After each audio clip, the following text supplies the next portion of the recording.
자유당은 2013년 10월 토니 에벗 2015년 9월 제가 총리로 취임한 정부에 의해 다시 정권을 잡았습니다.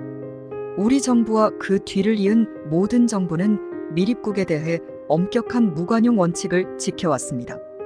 그리고 그것은 효과가 있었습니다. 하지만 여전히 파푸아뉴기니와 나우루로 우회한 망명 신청자들이 있었습니다. 이들을 호주로 데려오면 배의 흐름이 다시 시작될까봐 두려웠습니다. 그래서 오바마 대통령과의 거래는 실용적이고 인도적인 해결책이었습니다. 그 대가로 호주는 미국의 매우 수용하기 어려운 이민 사건을 받아들이기로 합의했습니다. 당시 트럼프가 당선된 순간부터 우리 정부는 이 합의가 지켜질 것이라는 보장을 요구했고 그렇게 될 것이라는 확실한 징후가 있었습니다.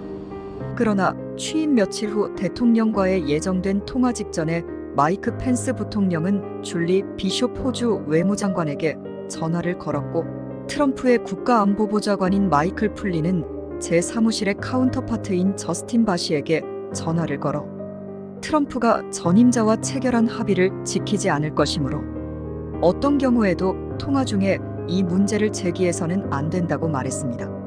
하지만 저는 이 문제를 제기했습니다. 통화에서 저는 트럼프에게 호주가 미국이 약속을 지킬 것으로 기대한다고 말했습니다. 트럼프는 그 협정은 끔찍한 협정이고 자신을 정치적으로 죽일 것이며 오바마는 바보 같은 짓을 했다고 분노하며 화를 냈습니다. 미국 대통령에게 소리를 지르는 것이 부담스러웠지만 저는 제 입장을 고수했습니다. 통화가 끝날 무렵 트럼프는 매우 마지못해 동의했습니다. 트럼프는 그날 받은 통화 중 가장 불쾌한 통화였다고 말하며 끝을 맺었습니다.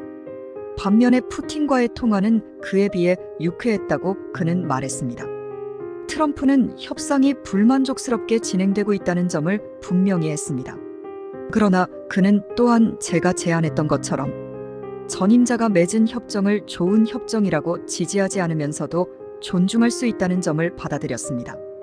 이후 통화 내용이 워싱턴에서 유출되었고 결국 트럼프가 마지못해 합의에 응했다는 것을 보여주려는 의도로 녹취록이 공개되었습니다.